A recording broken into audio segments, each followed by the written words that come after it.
नमस्कार, आप देख रहे हैं जेके 24/7 न्यूज। मैं हूं आपके साथ राजेश कुमार। वक्त हमारे खास कार्यक्रम डिफेंस स्पेशल का, जहां पर आज बात G20 समिट के बाद भारत के विदेश मंत्री एस जयशंकर की तमाम विदेश मंत्रियों के साथ मुलाकात की। क्या क्या एजेंडे थे जिन पे मुलाकात हुई और कौन से वो देश थे जिनके साथ बड़ी अहम मीटिंग विदेश मंत्री एस जयशंकर ने की है, उसको आज समझने की कोशिश करेंगे। और साथ ही में चीन को लेकर एक बड़ी अपडेट हमारे पास है। दरअसल ऑस्ट्रेलिया की तरफ से खुलासा किया गया है। क्या वो खुलासा किया गया है जिसने यूरोप और एशिया को सचेत किया है, वो भी आपको बताएंगे। लेकिन पहले आज 3 तस्वीरें आपको दिखाएंगे कि डिफेंस स्पेशल में कौन सी चर्चा हम करने वाले हैं। 3 तस्वीरें, अलग अलग तस्वीरें जो आज के हमारे मुद्दे हैं।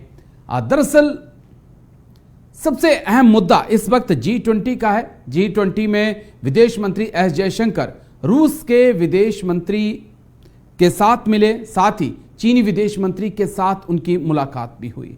इसके बारे में भी आपको सारी जानकारी देंगे और साथ ही साथ आपको बताएंगे कि कैसे एक मंच पर आने का मौका था, कैसे इस पूरे विवाद को सुलझाने का मौका था, लेकिन G20 के देश चूक कर गए रूस यूक्रेन विवाद को सुलझाने में। लेकिन चीन ने एक ऐसी तकनीक को जन्म दिया है जिसके बाद तमाम देश जो हैं चिंता में हैं। लेकिन क्या कुछ कहा गया है, तो कार्यक्रम की शुरुआत बड़ी खबर के साथ करेंगे। रूसी विदेश मंत्री सर्गेई लावरोव का बड़ा बयान। बड़ी खबर आपको बता दें, रूस को कमजोर करना चाहता है नाटो। लावरोव बोले, नाटो चाहता है रूसी सीमा पर हथियार। नाटो देशों की वजह से शुरू हुई जंग, लावरोव का बड़ा बयान। रूसी विदेश मंत्री सर्गेई लावरोव का बड़ा बयान। रूस को कमजोर करना चाहता है नाटो। नाटो चाहता है रूसी सीमा पर हथियार, लावरोव बोले। नाटो देशों की वजह से यह जंग जो है शुरू हुई है। रूसी विदेश मंत्री सर्गेई लावरोव का बड़ा बयान। रूस को कमजोर करना चाहता है नाटो। भारत के अंदर यह बयान दिया गया। नाटो चाहता है रूसी सीमा पर हथियार तैनात हों। नाटो देशों की वजह से यह जंग शुरू हुई है। क्या कुछ सर्गेई लावरोव ने बोला है, वो आपको सुना देते हैं। Countries of the region are affected not by what we are doing in Ukraine. They are affected by the reaction of the West to what we are doing in Ukraine after we had warned them for decades, you know, that they should stop this expansion of NATO and pushing arms into Ukraine to prepare them for the war against us. I just participated yesterday in the G20 ministerial, and our Western friends were shouting in the microphones, Russia must, Russia must, Russia must.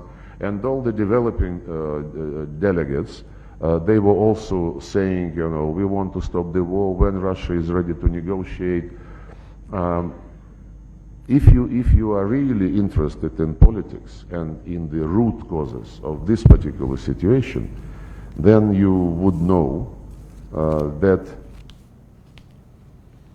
तो सीधे तौर पे Sergei Lavrov का कहना है कि NATO इस जंग के लिए जिम्मेदार है। वो चाहता था कि अपने हथियारों को रूस के सीमा पर तैनात करे, इस वजह से जंग छिड़ी। में साथ ही साथ उन्होंने कहा कि अमेरिका यह क्यों भूल जाता है कि उसने इराक के अंदर क्या किया, अफगानिस्तान के अंदर क्या किया। लेकिन जब बात रूस की आती है तो रूस पर तमाम तरह की पाबंदियां लगा दी जाती हैं। ये एक तरह की यूरोप के देशों की मनमानी है। इसी को समझने की कोशिश करेंगे।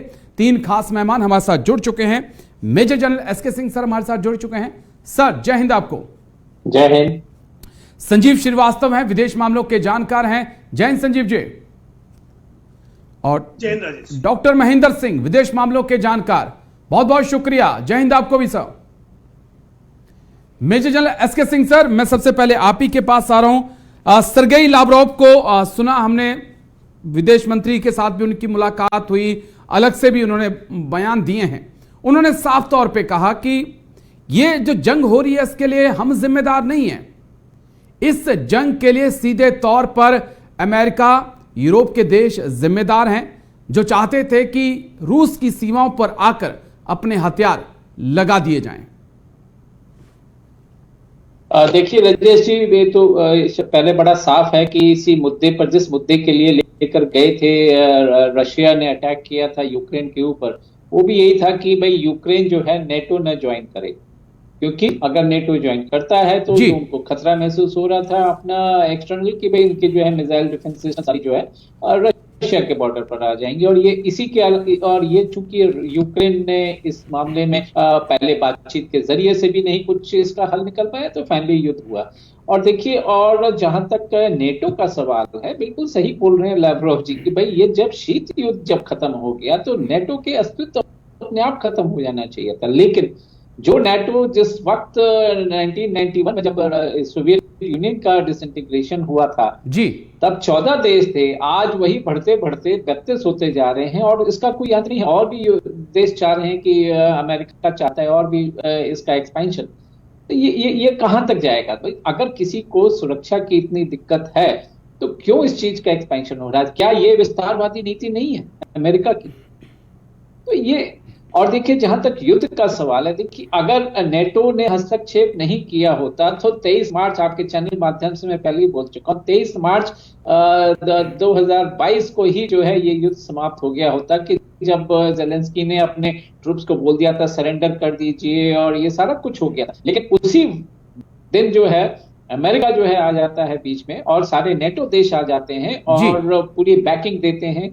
और जो भी उनका मकसद है, जो कि हम लोग काफी विस्तार से पहले भी बात कर चुके हैं, क्या मकसद है, क्यों नेटो आया, तो ये असली कारण तो ये युद्ध का बढ़ना जो है, इस स्तर तक अब आना, जितनी तबाही हुई है, तकरीबन 800 से $850 बिलियन का जो है नुकसान झेल चुका है यूक्रेन का, अगर अभी तक के सारे एक्सपेंसेस वगैरह सारे देखे जाएं जी, तो इसका जिम्मेदार कौन है इस युद्ध को इस स्तर पर लाने के लिए?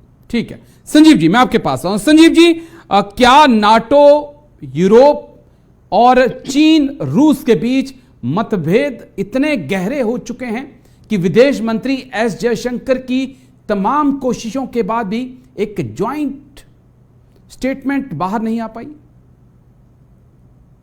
जी देखिए राजेश जी, वर्तमान समय में पूरे विश्व में महाशक्तियों के बीच में एक वर्चस्व की प्रतिद्वंदिता शुरू हो गई है और पुरानी संधियां टूट रही हैं। आर्म्स कंट्रोल की जो रिजीम्स थी, चाहे वो अभी स्टार्ट से रशिया बाहर आया है, उसके पहले इंटरमीडिएट रेंज न्यूक्लियर फोर्सिटी INF से भी अमेरिका और रशिया बाहर आ गए थे जी। और जाहिर है कि अब हथियारों की होड़ बढ़ रही है।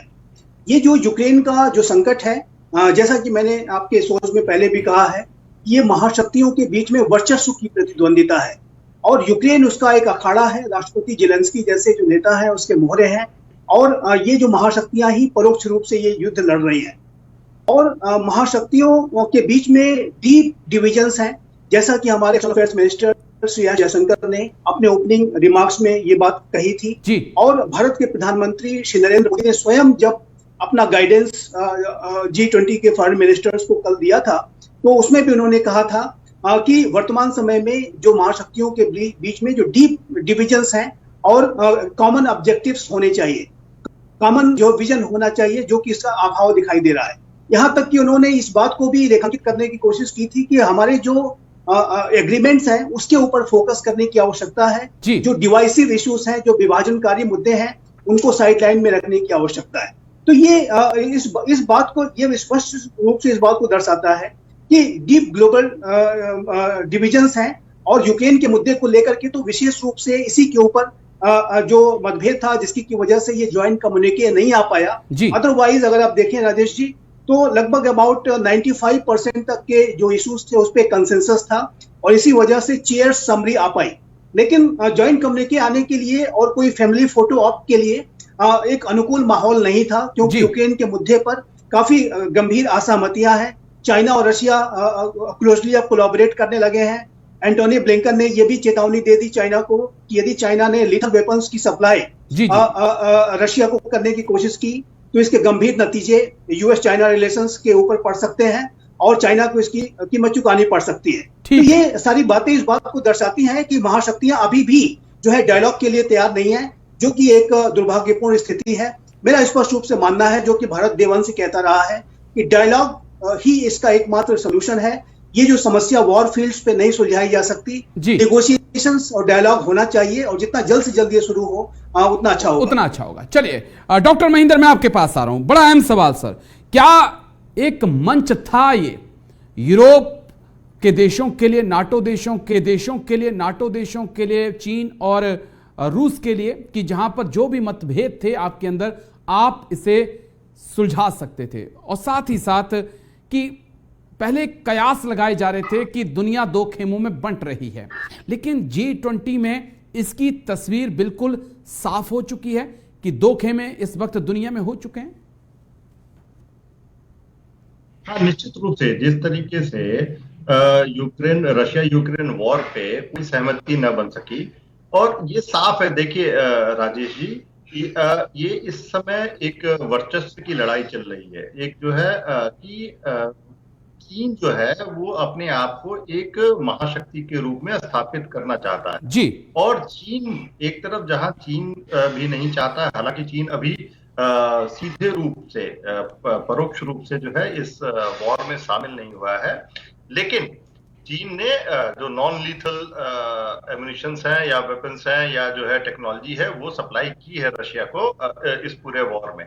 और कई बार ऐसा इल्जाम भी लगा है कि ड्रोन्स और कुछ जो है इस तरीके से जो नॉन लीथल टेक्नोलॉजिकल जो इंस्ट्रूमेंट्स है वो चीन ने सप्लाई किए हैं, जिससे रूस को बहुत फायदा हुआ है इस युद्ध को सस्टेन रखने में।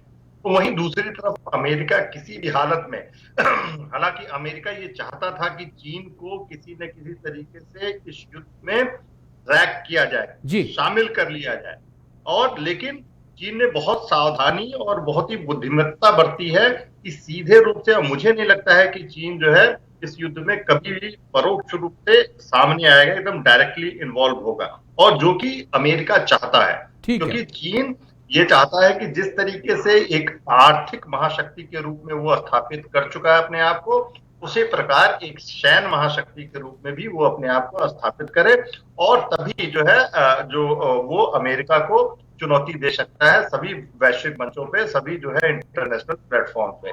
लेकिन जो ये स्थिति है और जिस दिशा में ये युद्ध जा रहा है, 1 साल पूरा होने के बाद भी निश्चित रूप से पूरे देश के लिए और खासकर अंतर्राष्ट्रीय शांति और सुरक्षा के लिए बहुत बड़ी चुनौती बनता जा रहा है। बिल्कुल, क्योंकि आगे ये युद्ध अब कौन सा मोड़ लेगा ये किसी को अंदाज नहीं है। तो ये काफी उम्मीद थी कि अमेरिका, रशिया, चाइना, इंडिया, सभी बड़े जो आज महत्वपूर्ण शक्तियां हैं विश्व की, उनके विदेश मंत्री मिल लेंगे। तो एक जो है ऐसा कुछ उम्मीद की जा रही थी कि विश्व जो है एक शांति की तरफ बढ़ेगा या शुरुआत होगी, लेकिन फिलहाल एक रास्ता निकाल लिया जाएगा जंग खत्म करने का, डायलॉग का, लेकिन शायद अभी दोनों ही पक्ष, चाहे रूस चीन की बात करें, नाटो की बात करें, वो इसके लिए तैयार नहीं है। एक बड़ी खबर है, उसके बाद एसके सिंह सर मैं आपके पास आ रहा हूं। रूस अमेरिका के विदेश मंत्रियों की मुलाकात भी हुई है। यूक्रेन जंग के बाद पहली बार मिले दोनों विदेश मंत्री। लावरोव ब्लिंकन के बीच 10 मिनट की मुलाकात। अमेरिका ने फिर रूस से कहा जंग खत्म करो। बड़ी खबर आपको बता दें, रूस अमेरिका के विदेश मंत्रियों की मुलाकात। यूक्रेन जंग के बाद पहली बार मिले दोनों विदेश मंत्री। लावरोव ब्लिंकन के बीच 10 मिनट तक की मुलाकात हुई। अमेरिका ने फिर रूस से कहा जंग खत्म करो। क्या कुछ एंटोनी ब्लिंकन की तरफ से कहा गया, पहले आपको वो सुनाएंगे, उसके बाद एक्सपर्ट्स के पास चलेंगे। Briefly with Russia's Foreign Minister Lavrov on the margins of our G20 meeting today. I urged Russia to reverse its irresponsible decision and return to implementing the New START Treaty, which places verifiable limits on the nuclear arsenals of the United States and the Russian Federation. Mutual compliance is in the interest of both our countries. It's also what people around the world expect from us as nuclear powers. I told the Foreign Minister that no matter what else is happening in the world or in our relationship, the United States will always be ready to engage and act on strategic arms control, just as the United States and the Soviet Union did even at the height of the Cold War. I told the Foreign Minister what I and so many others said last week at the United Nations and what so many G20 foreign ministers said today. End this war of aggression. Engage in meaningful diplomacy that can produce a just and durable major peace. General SK Singh sir के पास चलते हैं। Major General SK Singh sir, रूस के माफ करिएगा, America के विदेश मंत्री एंटोनी ब्लिंकन बोलते हैं कि हम कूटनीतिक तरीके से इस जंग को खत्म करना चाहते हैं, लेकिन व्लादिमीर पुतिन मानने को तैयार नहीं हैं। क्या ये मान के चले कि अमेरिका के खाने के दांत और दिखाने के दांत और हैं? कुछ इसी हिसाब से इस वक्त अमेरिका चल रहा है। हाँ, बिल्कुल सही कह रहे हैं राजेश जी कि अमेरिका के खाने के दांत कुछ और हैं, दिखाने के कुछ और हैं। क्योंकि एक तरफ तो देखिए पर्दे के पीछे से पूरी हथियारों की सप्लाई नेटो देश और खासतौर पे अमेरिका वो ज्यादा कर रहा है जी, और दूसरी तरफ जो है बात करते हैं कि आप जो है इसको युद्ध को समाप्त करिए। तो जब तक कि अमेरिका अपने हथियार बेचना और नेटो अपने हथियार की सप्लाई जारी रखेगा, तब तक ये युद्ध समाप्त नहीं हो सकता है। तब तक ये युद्ध समाप्त बिल्कुल नहीं हो सकता है, क्योंकि रशिया भी यही बोल रहा है। रशिया ने भी कई बार ये चीज पर बतलाया है अमेरिका को कि आप ये हथियारों की सप्लाई बंद करें, और जब ये होएगा तो ऑटोमेटिकली आप देखेंगे कि ये लोग कहीं ना कोई रास्ता जरूर निकलेगा कि जहां बातचीत के जरिए इस युद्ध को समाप्त किया जा सके।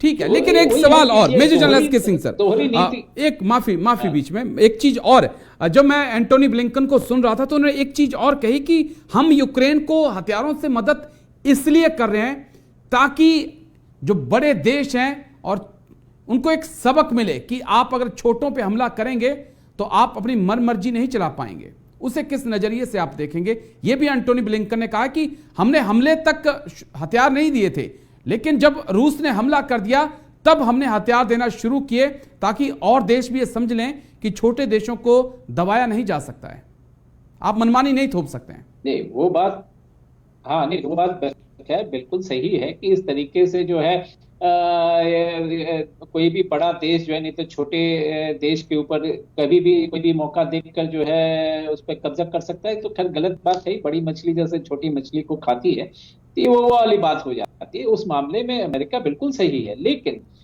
लेकिन नेटो अपना खास तौर पर नेटो जिम्मेदार है। नेटो का एक्सपेंशन क्यों करने में लगे? एक तरफ तो ये डेमोक्रेटिक नेशन है अमेरिका और दूसरी तरफ ऑटोक्रेसी की बात करते हैं जी। जिस तरीके से अपना दबदबा पूरे ऑटोक्रेटिक स्टाइल में पूरे विश्व में चलाना चाहते हैं कि विश्व के सारे देश जो हैं उसको फॉलो करें जैसा कि वो कहे, और दूसरी तरफ से आप जो है डिप्लोमेसी और डेमोक्रेटिक की बातें करते हैं। ये दोहरी नीतियां हैं, दोहरा फेस है अमेरिका का।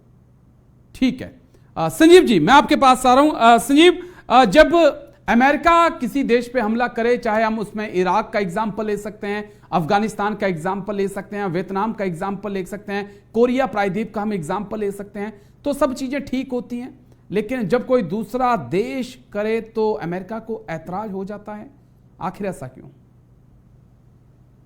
देखिए राजेश जी, अमेरिका ने बड़ी गलतियां की हैं और मैं ये मानता हूं कि कई ऐसे अमेरिका के जो युद्ध रहे हैं जो कि जिसका कि आधार नहीं था, वो युद्ध नहीं होने चाहिए थे, अमेरिका को वॉर लॉन्च नहीं करना चाहिए था। अगर आप हाल के वर्षों दशकों की बात करें तो मैं इराक का युद्ध मैं कहूंगा कि सद्दाम हुसैन के ऊपर ये आरोप लगा करके कि वो नापी अस्त्र बना रहा है और जाहिर है कि उसके कोई एविडेंस वगैरह भी नहीं थे। अमेरिका और ब्रिटेन ने अपने खुद की जो मनगढ़ंत कल्पनाओं के आधार पर ये बातें जो है रखी और उस पर हमला कर दिया। मुझे याद है राजेश जी, उस समय कोफी अनान यूनाइटेड नेशंस के सेक्रेटरी जनरल हुआ करते थे और उन्होंने काफी अपीलें की थी राष्ट्रपति बुश से और टोनी ब्लेयर से, लेकिन उन्होंने उनकी एक भी नहीं सुनी और इराक पर हमला कर दिया था। तो ये जो इस तरीके के अमेरिका की कुछ वॉर्स हैं जो कि नहीं लड़े जाने चाहिए थे, हमला नहीं होना चाहिए था।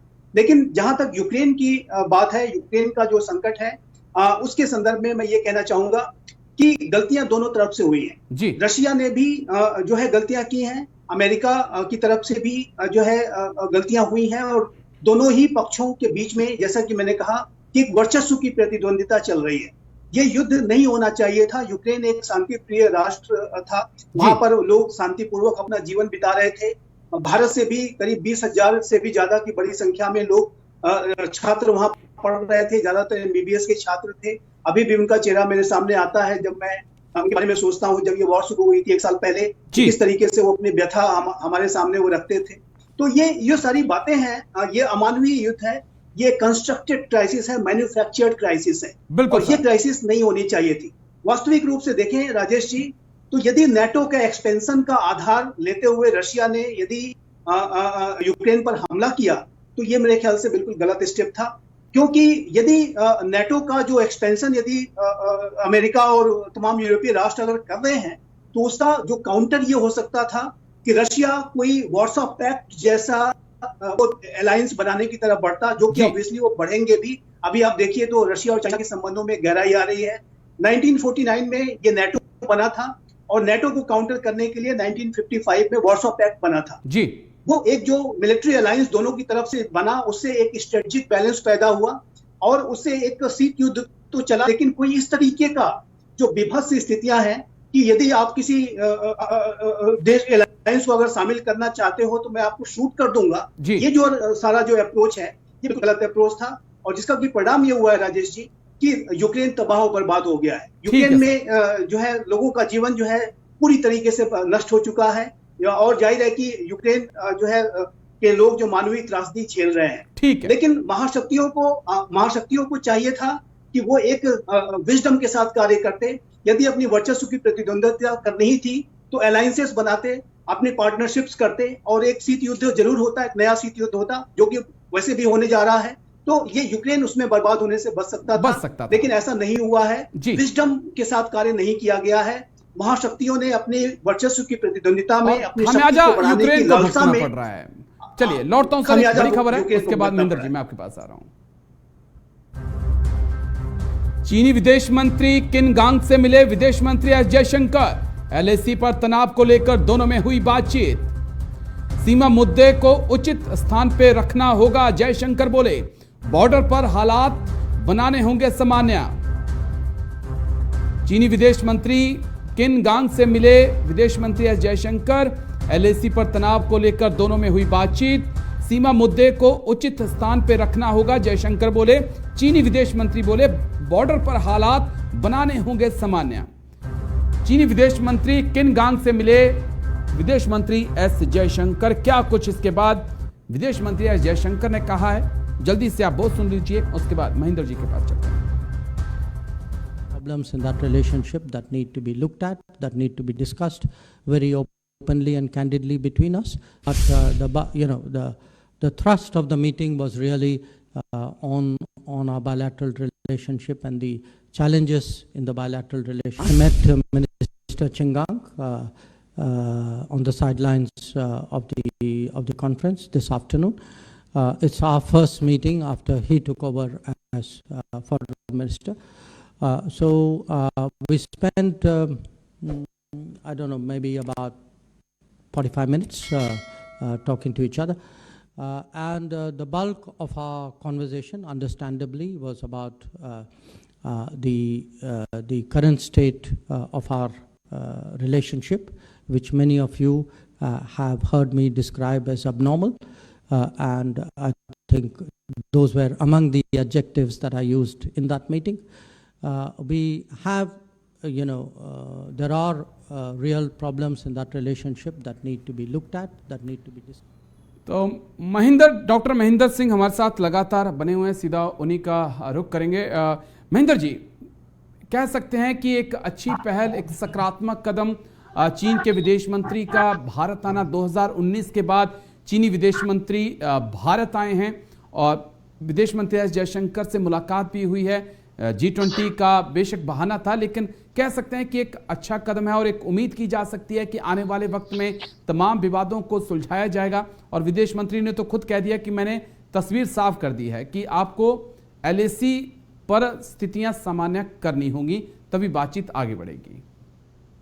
हाँ, देखिए राजेश जी, मैं यही बात कह रहा था कि हमें अपने फॉरेन मिनिस्टर की तारीफ करनी चाहिए। उन्होंने 2 शब्दों में कह दिया कि border issues must be at the proper place. कि हमें जो ऐसा नहीं है कि हम बातचीत करते रहें और जो हमारा जो प्रमुख मुद्दा है वो कहीं उससे अलग हो जाए। तो रूल ऑफ द गेम उन्होंने सेट कर दिया। इससे साफ है कि भारत का रवैया बहुत साफ है कि अब चीन अगर कोई यूनिलेटरल एक्शन लेता है लाइन ऑफ एक्चुअल कंट्रोल पे, तो भारत उसको किसी न किसी दशा में खुला नहीं जाने देगा, जी। उसको पनिश करने की कोशिश करेगा। और शायद यही बात है कि आप देखिए कि चीनी जो विदेश मंत्री है उन्होंने भी इस बात को स्वीकारा है कि हाँ, बॉर्डर पे जो इश्यूज हैं उसको हम सॉल्व करने की कोशिश करेंगे। और अगर ये कोशिश की तो निश्चित रूप से दोनों देशों के बीच संबंध अगर जो है अच्छे होते हैं तो इससे दोनों देशों को फायदा होने के साथ साथ पूरे विश्व को और एशिया को फायदा होगा। अगर जो है शांति और सुरक्षा बने रहने में दोनों देशों की बहुत महत्वपूर्ण भूमिका है। आप देखिए दोनों इंडिया और सबसे बड़ा बायलैटरल ट्रेड पार्टनर है आज भी चाइना के साथ। तो ये कहीं न कहीं और जो है ये चाइना को ही नुकसान होगा अगर ये चीजें और आगे बढ़ती हैं। तो चाइना को ये एहसास है कि जो करीब 43% जो ट्रेड जो है वो जो इम्पोर्ट है इंडिया वो बढ़ा है और चीन के साथ, तो कहीं कहीं वो चाइना के फेवर में है और भारत के नुकसान में है। लेकिन ये चाइना को समझना होगा कि आप कोई भी जो है एक तरफा कार्रवाई लाइन ऑफ एक्चुअल कंट्रोल पे करेंगे और भारत चुपचाप उसको सहता रहेगा। तो ये अब जो है और राजेश जी एक बात और कहूंगा कि ये सिर्फ बायलैटरल मीटिंग नहीं थी, ये बातें G20 के फॉरेन मिनिस्टर की मीटिंग पे साइडलाइंस में हुई हैं। इसका मतलब G20 पे में ये महत्वपूर्ण मुद्दा है और भारत ने बहुत ही मैं तारीफ करना चाहूंगा विदेश मंत्री की कि उन्होंने एकदम साफ कर दिया है कि पहले इस मुद्दे को सुलझाइए फिर हम आगे बढ़ सकते हैं। और अगर ये मुद्दा फंसा रहा तो बाकी दिक्कतें आएंगी, अगर जो बाकी संबंध है। ठीक है। SK Singh sir, Major General SK Singh sir, मैं आपके पास आ रहा हूं। चीन को लेकर अगर बात करें तो चीन के विदेश मंत्री कांग जो भी कहते नजर आ रहे हैं कि हम चाहते हैं कि सीमा पर हालात सामान्य हो। किन गांग जो कह रहे हैं भाई, चीन के अखबारों में यह छप रहा है कि हम सीमा विवाद को साइड में रखकर हम ट्रेड पे आगे बढ़ सकते हैं, दूसरे मसलों पर आगे बातचीत कर सकते हैं। क्या चीन फिर से वही शातिर चाल खेल रहा है या इस बार कुछ उम्मीद करें कि कुछ हटकर और अलग है? देखिए चाइना एक ऐसा देश है जिसके ऊपर भरोसा कभी नहीं किया जा सकता है। ये गलती हम लोग पहले भी कर चुके हैं और आगे और कई बार गलती कर चुके हैं। अगर आप पिछले 50-60 सालों का अगर आप रिकॉर्ड देखें, चाइना जो है कभी भी इसके ऊपर भरोसा नहीं किया जा सकता। ये बात कुछ और करता है ट्रेड की और इन सब की बात करेंगे, लेकिन वो चाहता है कि ये LAC का मुद्दा एक्चुअली हल ना हो जी। लेकिन भारत अब जो है बड़ा स्ट्रांगली उन्होंने पुट अक्रॉस किया है हमारे विदेश मंत्री जी ने कि भाई सबसे पहले अहम मुद्दा है LAC का। जब तक कि यहाँ पर शांति नहीं होगी, जब तक कि ये मुद्दे नहीं सॉर्ट आउट हो सकते, आगे जो है आपसी रिश्ते जो है उस पर ज्यादा घनिष्ठता नहीं आ सकती है और उसका असर नेचुरली आपके जितने ट्रेड है इन सब चीजों के ऊपर पड़ेगा जी। ये LAC बहुत इंपॉर्टेंट है। ये जब तक एक तरीके से कांटे की बात है ये, और जब तक इसको हल नहीं होगा तब तक जो है आगे रिश्ते मजबूत नहीं हो सकते हैं। तो ये इनके ऊपर विश्वास करना बहुत मुश्किल है क्योंकि पीठ पीछे ये लोग कुछ और बोलते हैं, एक्चुअली मन में इनके कुछ और होता है। तो ये इनका विश्वास, हमें तो नहीं समझता कि विश्वास करना चाहिए। ठीक है। देखिए संजीव जी, ट्रेड को लेकर बात हो रही है, मैं चेक भी कर रहा हूं, लगातार 100 बिलियन के आसपास हम व्यापार में घाटा चीन के साथ खा रहे हैं। हर साल इतना घाटा हमारा हो रहा है। व्यापार चीन के साथ लगातार बढ़ रहा है। हम ये नहीं कह सकते कि गलवान के बाद LAC पर तनातनी के बीच हमारे रिश्ते बिल्कुल खत्म हो चुके हैं। आंकड़े बता रहे हैं कि ट्रेड में बहुत ज्यादा बढ़ोतरी हुई है गलवान के बाद भी। देखिए राजेश जी, एक बात तो बहुत स्पष्ट है जी कि भारत और चाइना के ये जो संबंध हैं वो अपने निम्नतम स्तर पर हैं जी। और गलवान के जो इंसिडेंट हुई उसके बाद से जाहिर है कि भारत के चाइना के संबंधों में काफी बड़ा तनाव आया और अभी भी ये जो, जैसे कि हमारे विदेश मंत्री श्री एस जयशंकर ने कहा, ये संबंध एब नॉर्मल है, ये संबंध सामान्य नहीं है और ये सामान्य हो भी नहीं सकते हैं क्योंकि जब तक चाइना के द्वारा, मैं समझना चाहता हूं सर, असामान्य आप बोल रहे हैं, सामान्य नहीं हो सकते, आप व्यापार करके उनको फायदा भी पहुंचा रहे हैं, फिर आप असामान्य भी बोल रहे हैं, कैसे सर? देखिए राजेश जी, मैं उसी प्रश्न पे आ रहा था। देखिए जो ट्रेड रिलेशंस के जो डायनामिक्स हैं उसमें आप ये देखिए कि जो चाइना और भारत के बीच में जो व्यापारिक संबंध रहे हैं, जो इकोनॉमिक रिलेशंस रहे हैं जी, वो 1-2 वर्षों के संबंध नहीं है। ये डेकेड्स से ये सिलसिला चलता चला आ रहा है जब से चाइना ने अपने इकोनॉमिक रिफॉर्म्स को 1979 में करना शुरू किया और भारत ने फिर 1991 में किया, उसके बाद से ये संबंधों में दशकों से ये जो है निर्भरता बनी है। और भारत और चाइना के जो संबंधों में यद्यपि की तनाव है, दोनों ही भारत की तरफ से अनेक जो है चाइना की वस्तुओं पर बैन भी लगाया जा रहा है, लेकिन ये जो प्रक्रिया है उसको करने में समय लगेगा। ये जो प्रक्रिया करने में 1 दशक का भी समय लग सकता है। और ये वर्तमान का जो दौर है जिसमें कि आप बता रहे हैं कि ये जो संबंध है इसमें बढ़ोतरी हुई है, तो उसका कारण सिर्फ इतना है कि अभी पोस्ट कोरोना जो पीरियड है उसमें इकोनॉमिक रिकवरी पर ध्यान दिया जा रहा है। मार्केट्स रीबाउंड कर रही है और मार्केट्स में जो है डिमांड्स ज्यादा है और व्यापारिक जो निर्भरता चाइना के ऊपर है उसको ध्यान में रखते हुए जो मार्केट्स अपने आप को स्टेबलाइज करने के लिए वो प्रोडक्ट्स को वहां से मंगा रही हैं। और जाहिर है कि जो पोस्ट कोरोना इकोनॉमिक रिकवरी है उसकी वजह से ये तेजी है, लेकिन चाइना का जो व्यवहार दिखाई दे रहा है, चाइना जिस तरीके से आधिपत्यवादी, विस्तारवादी, अवसरवादी, उपनिवेशवादी तरीके से कार्य कर रहा है, उसकी रणनीतिक थिंकिंग में जो डिसेप्शन यानी धोखा देना उसका एक अभिन्न अंग है, उसको ध्यान में रखते हुए मुझे लगता है कि आने वाले समय में आप चाइना और भारत के संबंधों में जो है गिराव देखेंगे, लेकिन इसमें समय लगेगा। इसमें जैसा कि मैंने कहा कि 1 दशक का भी समय लग सकता है, क्योंकि ये जो निर्भरता है ये दशकों से बनाई गई निर्भरता है जिसको कम करने में सकेगा। और ये जैसा कि मैंने कहा कि पोस्ट का इकोनॉमिक रिकवरी का दौर है, ऐसे में डिमांड्स बढ़ रही हैं, इसकी वजह से ये जो बढ़ोतरी आप देख रहे हैं। ठीक है, एक बड़ी खबर है, उसके बाद महेंद्र जी मैं आपके पास आ रहा हूं। भारत में मिले क्वाड देशों के विदेश मंत्री, चीन सहित कई मुद्दों पर क्वाड में चर्चा, बंद कमरे में हुई विदेश मंत्रियों की मुलाकात, क्वाड के मंत्रियों ने साझा बयान किया जारी। बड़ी खबर आपको बता दें इस वक्त की, भारत में मिले क्वाड देशों के विदेश मंत्री, चीन सहित कई मुद्दों पर क्वाड में चर्चा, बंद कमरों में हुई विदेश मंत्रियों की मुलाकात, क्वाड के मंत्रियों ने साझा बयान जारी किया। ग्राफिक्स के जरिए जल्दी से जानकारी आपको देते हैं, उसके बाद एक्सपर्ट्स के पास चलते हैं। क्वाड के सदस्य देश कौन कौन से हैं? अमेरिका, उसके बाद ऑस्ट्रेलिया, जापान, भारत, और इन चारों देशों ने मिलकर चीन के सामने एक बड़ी परेशानी खड़ी कर दी है। आज बंद कमरे में मुलाकात हुई, साझा बयान जारी किया गया, उसमें क्या कुछ कहा गया सुनिए, देखिए आप। चीन की चुनौती का सामना कैसे करना है इस पे बातचीत की गई। प्रशांत द्वीप देशों को मदद करनी है, यह साफ तौर पे जो छोटे छोटे प्रशांत महासागर के आसपास द्वीप में जो देश बसे हैं, छोटे देश हैं, उनकी मदद कैसे करनी है इस पे चर्चा हुई। स्वास्थ्य, सुरक्षा, जलवायु परिवर्तन पे बातचीत हुई, अक्षय ऊर्जा पे बातचीत हुई, पारदर्शी और निष्पक्ष कर्ज एक बड़ा अहम मुद्दा था जिस पे बातचीत हुई है।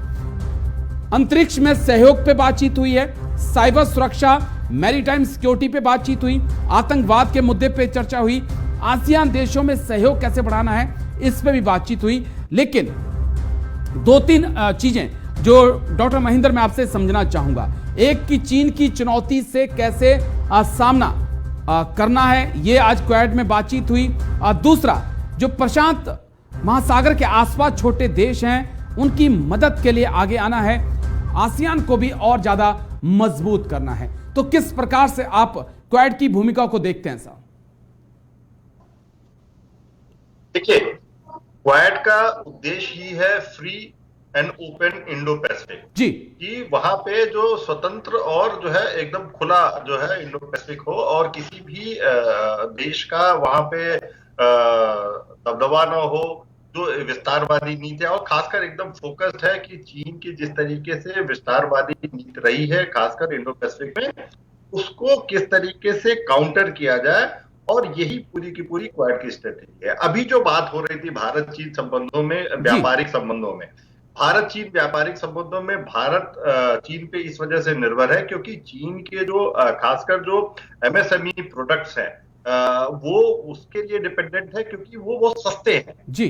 और देखिए, क्वाड का एक प्रमुख उद्देश्य है कि पूरे विश्व को एक वैकल्पिक जो है सप्लाई चेन जो है मुहैया कराना, ऑल्टरनेटिव सप्लाई चेन जो चीन के अलावा हो। जिस तरीके से चीन ने अपने आप को पूरे विश्व के एक जो है सप्लाई हब के रूप में विकसित किया था, ये सबसे ज्यादा देखिए, सुरक्षा मुद्दों से ज्यादा चीन को जो घबराने की जरूरत है, और चीन जो घबरा रहा है वो इसी बात से घबरा रहा है कि भारत, जापान, ऑस्ट्रेलिया और अमेरिका अगर एक साथ मिलके अगर एक अलग जो है वैकल्पिक सप्लाई चेन विकसित कर लेंगे तो उनकी अर्थव्यवस्था बहुत ही ज्यादा प्रभावित होने वाली है, और शायद यही प्रमुख मुद्दा है। इसके अलावा जो आपने जो एक पारदर्शी और निष्पक्ष कर्ज की जो बात की, क्योंकि पूरे जो है, चाहे वो अफ्रीका हो, लैटिन अफ्रीका हो, एशिया हो के देशों को जिस तरीके से एक BRI और OROB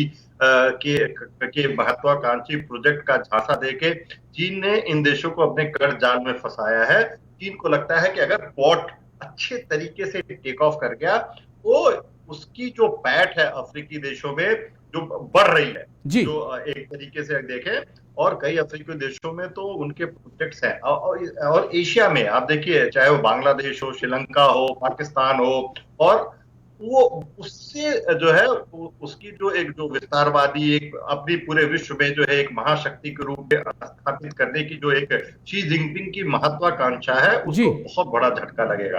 तो ये बड़ी चुनौती है, और ये चीन को कतई जो है अच्छा नहीं लगा होगा कि G20 की मीटिंग्स के साइडलाइंस पे क्वाड फॉरेन मिनिस्टर्स की मीटिंग होना, इस पे निश्चित रूप से चीन की बहुत तीखी प्रतिक्रिया आने वाली है। ठीक है। Major General SK Singh sir, चीन के विदेश मंत्री जब भारत में थे, दिल्ली में थे, उसी वक्त क्वाड की मीटिंग होना क्या संदेश चीन के लिए?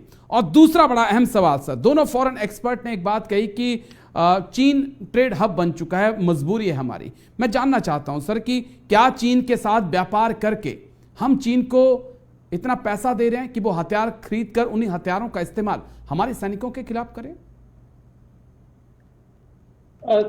सबसे पहले तो देखिए, ये जो संदेश वाली बात जो आपने कही है कि हम क्या संदेश दे रहे हैं, देखिए सारे विदेश मंत्री, चूंकि विदेश मंत्रियों की G20 की मीटिंग थी, और ये क्वाड के भी देश के जो 4 देश हैं अपने, वो भी ऑलरेडी वहां पर मौजूद थे। तो ये होना कोई बड़ी स्वाभाविक सी बात है कि जब ये विदेश मंत्री हैं तो एक मीटिंग भाई उस पर कर ली जाए, और ये पहले से ही शेड्यूल थी, कोई ऑन द स्पॉट कोई मीटिंग नहीं हुई है, ये पहले से शेड्यूल थी, एजेंडा भी पहले से डिसाइडेड थे। उसी जो आपने जो पॉइंट दिखाए उन्हीं चीजों पे मुद्दा।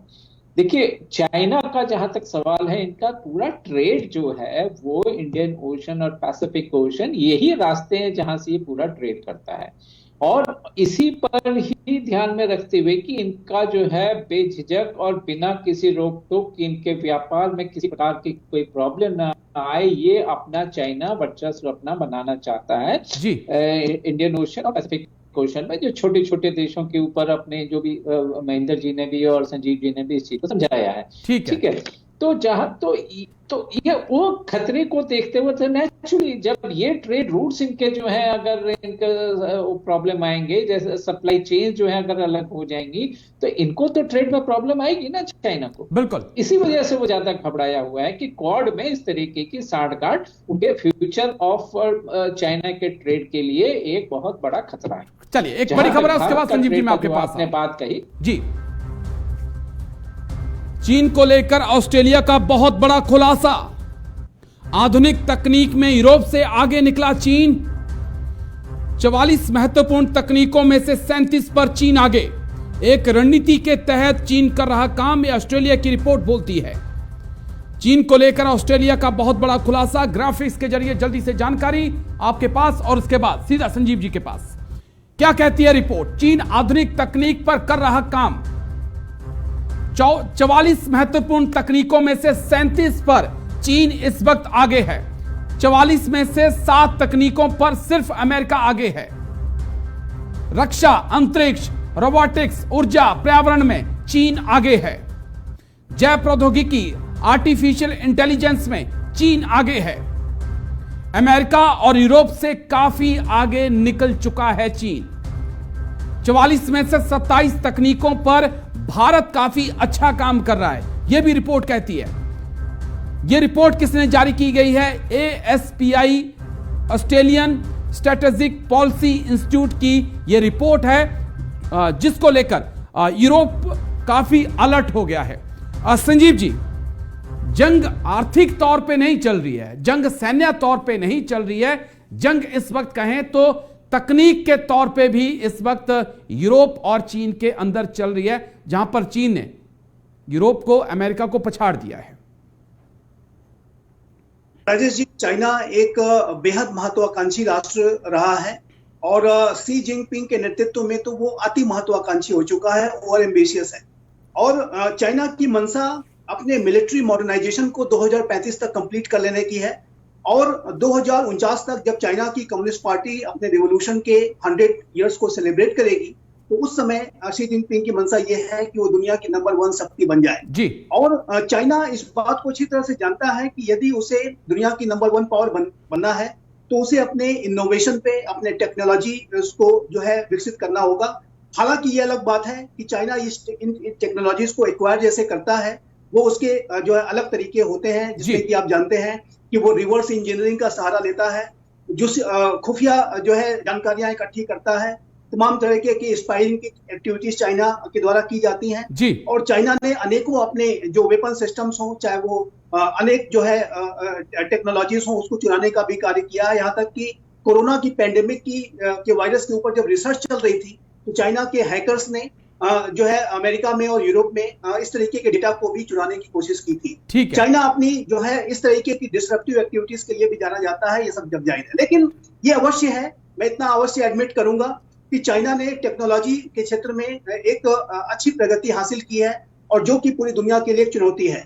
पूरे विश्व के लोकतांत्रिक राष्ट्रों के लिए ये जो टेक्नोलॉजिकल एडवांसमेंट्स हैं वो आने वाले समय में चुनौतीपूर्ण साबित होंगे और इसी तथ्य को, इसी बात को जो ऑस्ट्रेलिया का ये जो थिंक टैंक है उसने कहा है। सर समय थोड़ा सा कम है, बस 1-1.5 मिनट बचा है, दोनों मेहमानों के पास मैं चला जाऊं। डॉक्टर महेंद्र, भारत के लिहाज से देखें तो चीन की ये चुनौती, चाहे इंटेलिजेंस के एरिया में हो, कितनी बड़ी चुनौती आने वाले वक्त में बनने वाली है? नहीं, देखिए बहुत बड़ी चुनौती है और इवन आप देखिए जो ड्रोन टेक्नोलॉजीज में चीन जो है बहुत आगे चला गया है और मुझे लगता है कि अमेरिका को यही डर है और यही वजह है कि अमेरिका आज जो है, जो एक फेमस 1972 में जो अमेरिकन राष्ट्रपति रिचर्ड निक्सन की जो चाइना विजिट थी, जिसके बाद चीन के लिए पूरे विश्व के दरवाजे खुल गए और उसी अमेरिका का और अमेरिकी यूनिवर्सिटीज का और का इस्तेमाल करके चीन ने, हालांकि अमेरिका को लगा कि कोल्ड वॉर में उसका सहयोगी साबित होगा और वो ये विजिट जो है यूएसएसआर को वीक करने के लिए थी, लेकिन चीन जो है एक जो है बहुत ही बड़ी आर्थिक और तकनीकी महाशक्ति के रूप में उभरा है और यही कारण है कि अब ये रियलाइजेशन अमेरिका की जो सिक्योरिटी एस्टेब्लिशमेंट है, जो फॉरेन पॉलिसी एस्टेब्लिशमेंट है, उनको ये एहसास हुआ, बड़ी चुनौती बन के आई। समय थोड़ा सा कम है, 30 सेकंड के लिए Major General SK Singh sir के पास भी जा रहा हूं। सर, ये चीन का आधुनिकीकरण, चाहे सैन्य तौर पे हो, चाहे आर्थिक तौर पे हो और चाहे ये डिजिटल तौर पे हो, तकनीक के तौर पे हो, ये भारत के सामने भी चुनौतियां खड़ी करेगा क्योंकि यूरोप दूर है, भारत नजदीक है। ट्रायल सबसे पहले भारत के ऊपर होगा। नहीं, बिल्कुल सही बात है कि जिस तरीके से देखिए, एक चाइना जो है एक सुपर पावर की ओर अग्रसर है और इंडिया अभी बहुत दूर है इन चीजों से, उसके लिए बहुत कुछ करने की जरूरत है। तो वो तो चुनौती तो हर वक्त रहेगी भारत के ऊपर और चूंकि और खास तौर पे जब ये एलएसी हमारी अभी सॉर्टेड आउट नहीं है, बॉर्डर्स अभी हमारे सेटल्ड नहीं है, तो यही एक फ्लैश पॉइंट रहेगा आने वाले सालों में अगर कभी कोई भी प्रेशर चाइना ने इंडिया के ऊपर अगर बनाना। ठीक है, चलिए समय मेरे पास इतना ही है सर, बहुत बहुत शुक्रिया। Major General SK Singh sir, आपका बहुत बहुत शुक्रिया। संजीव श्रीवास्तव जी, आपका भी बहुत बहुत शुक्रिया। डॉक्टर महेंद्र जी, आपका भी बहुत बहुत शुक्रिया मेरे साथ खास प्रोग्राम में हिस्सा लेने के लिए। तो बिल्कुल G20 के विदेश मंत्री भारत के अंदर थे, एक उम्मीद थी और एक इस बात के कयास लगाए जा रहे थे कि रूस यूक्रेन जंग का एक हल G20 के प्लेटफॉर्म से निकल सकता है, लेकिन कह सकते हैं कि बड़े देशों ने इस मौके को गंवा दिया है। वक्त छोटे से ब्रेक का, जल्द हाजिर हूं।